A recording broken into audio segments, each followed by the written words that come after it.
Action.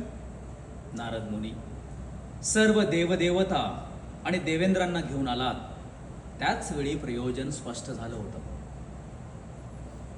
यावरचा उपाय म्हणूनच मी या 4 गोंडस पुत्रांकडे अंगुली निर्देश केला होता. ते तुम्हा कुणास नीटपणे कळलेलं दिसत नाही.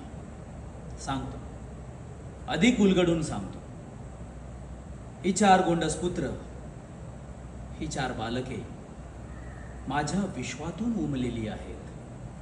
अंतकरणापासून उमटलेला ओंकार जणू माझाच अंश त्यांच्यात आहे. त्यांच्यातील कणाकणात आणि कणाकणात असणाऱ्या पोकळीमध्ये सुद्धा ब्रह्मज्ञानाची शक्ती आहे. ती जाणण्यासाठी तुम्हाला तुमची दृष्टी कमवावी लागेल. आपले कर्णेंद्रिय अधिक सक्षम करावे लागतील.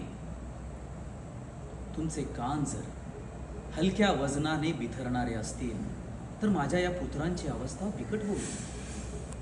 पुत्र, होय होय पुत्रच. आपला अंश ज्याच्यामध्ये असतो त्याला आपण पुत्रच म्हणणार ना. हे 4ही माझे पुत्रच. यांना तुम्ही वेद म्हणू शकता. हा ऋग्वेद, हा यजुर्वेद, हा सामवेद आणि हा अथर्ववेद. या 4घांचं ज्ञान जगाला सप्तऋषी देतील. तुम्हाला माझा आशीर्वाद हवा होता ना, मग माझे हे 4 पुत्रच माझा शुभ आशीर्वाद आहे. तुम्ही असं म्हणू शकता, मानवाला माझ्याकडून मिळालेलं हे सर्वोच्च वरदान आहे.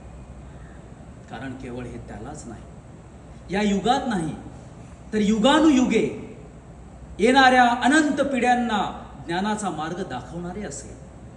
जन्मापासून मृत्यूपर्यंतच्या वाटचालीतील प्रत्येक धागा, प्रत्येक कोपरा, प्रत्येक दिशा, त्याच्यातील प्रत्येक रंगासहित आणि शक्य असणाऱ्या लाखो छटांसह या वेदांमध्ये समाविष्ट आहे.